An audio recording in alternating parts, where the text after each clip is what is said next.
what is true relaxing? What is true resting? In this modern world, it's pretty confusing because you are told to relax in the form of watching TV, going to the movies, doing this, doing that, all the time doing something. So it gets very confusing there because you're actually not relaxing when you're constantly doing things, when you're constantly processing a million things, million memes, million messages, opinions, quotes, whatever you're watching or whatever you're consuming. Like true relaxing comes down to um, silencing your mind. So actually being in peace, being in solitude. Yes, those sound like woo woo, like meditation, boring, spiritual, boring things. But when you think about it, actually, if you're an average person working an average job, even if you're a creative, even if you have a business, even if you're no matter what you do, you're in constant motion. You're always doing something. Normally, in order to survive, you have to do something like continuously. You have to always be in um, putting your A game, like putting in your, like how do you say it? Like you always have to be on your edge. So so on the in the other end, there's this misconception of relaxation and resting.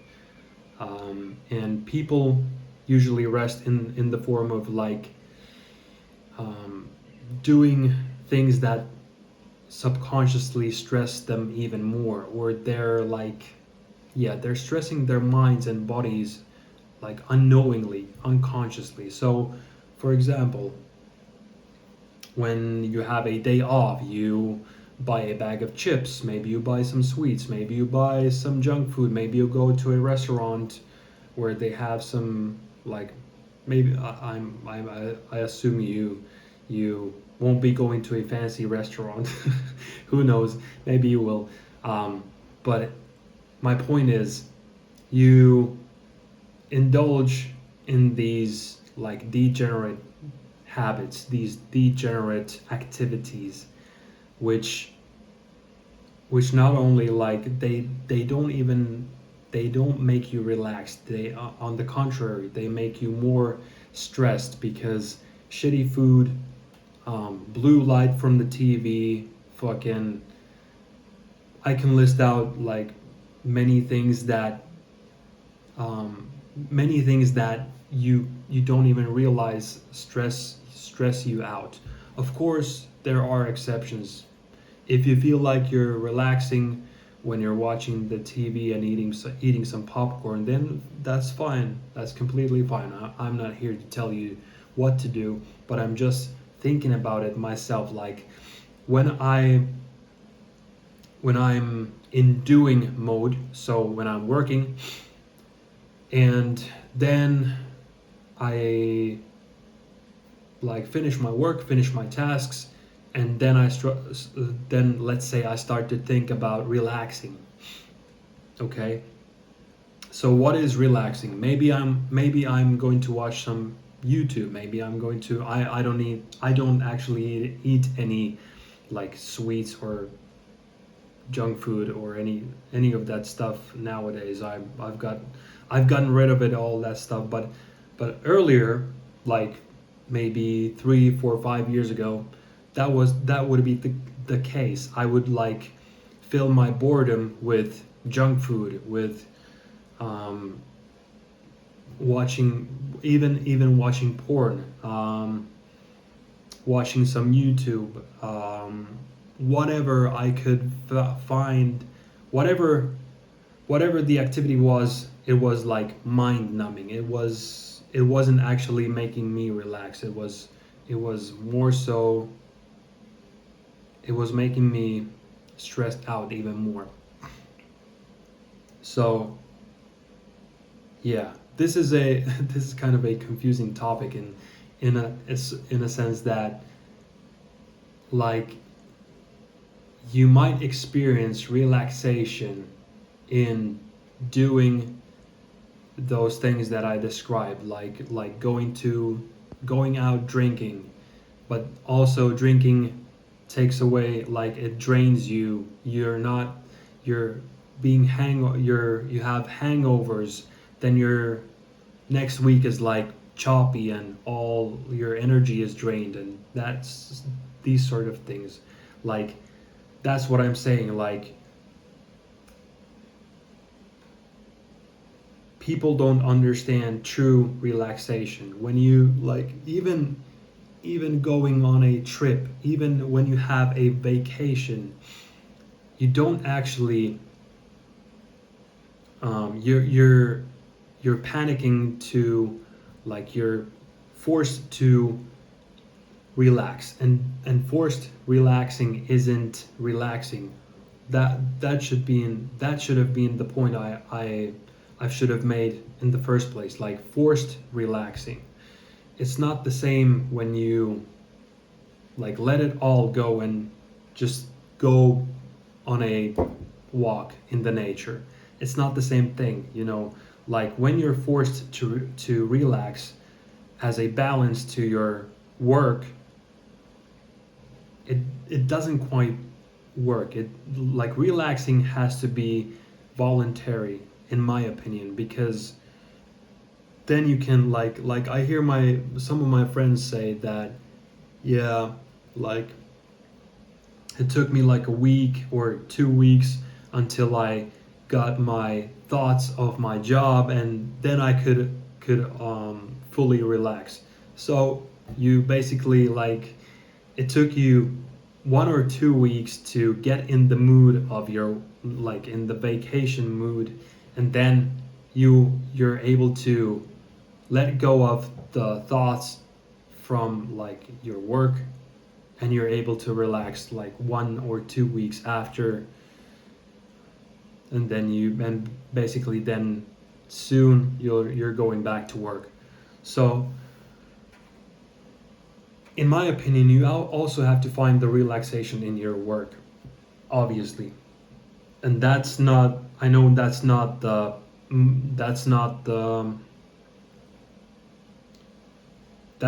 case with many people. So oh fuck, I'm being choppy today. My speech, like I can't spit out a sentence without like feeling all foggy and stuff. I'm pretty exhausted at this point.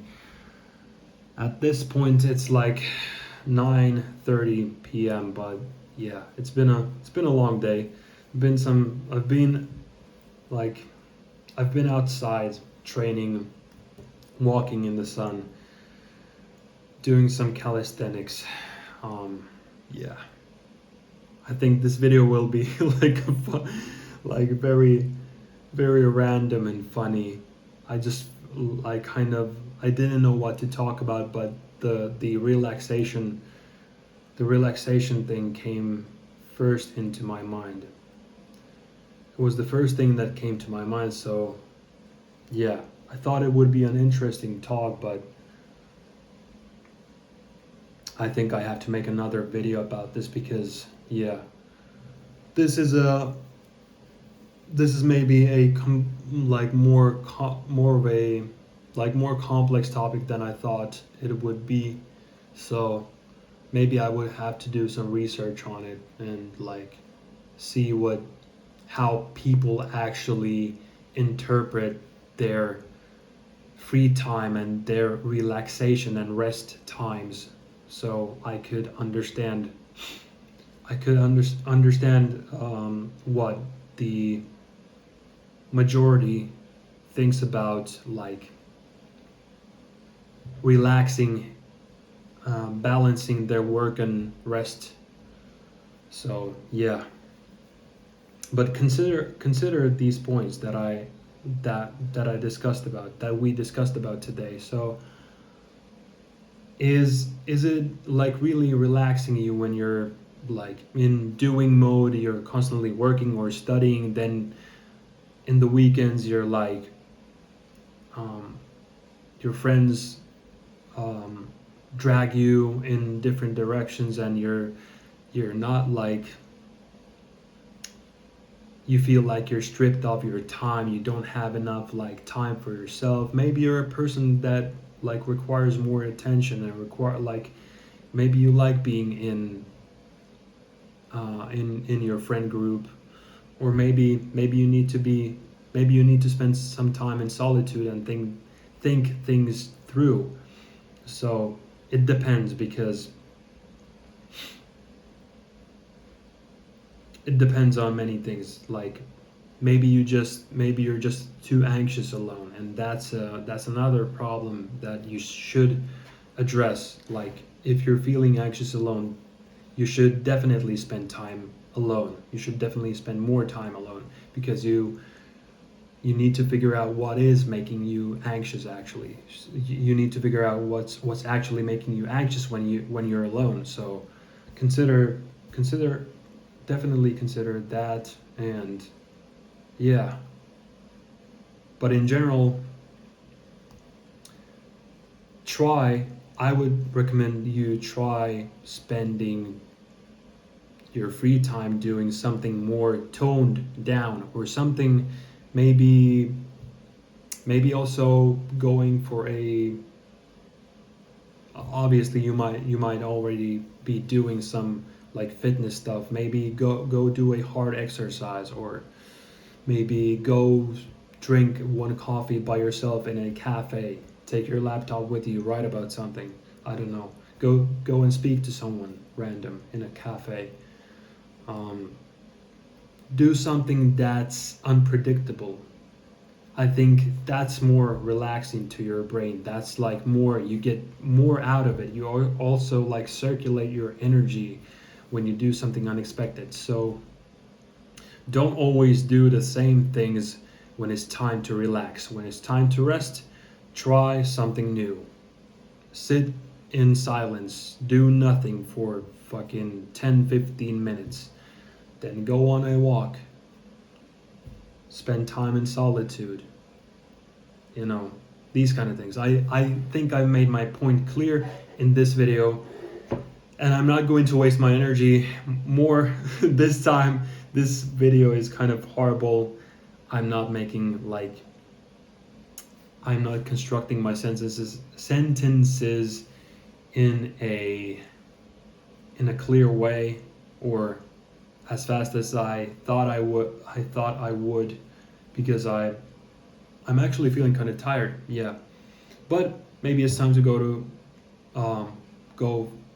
I'm gonna go for another walk, and then I'm going to get back home and shower and rest. Maybe stretching is always good. Yeah. Peace. See you tomorrow.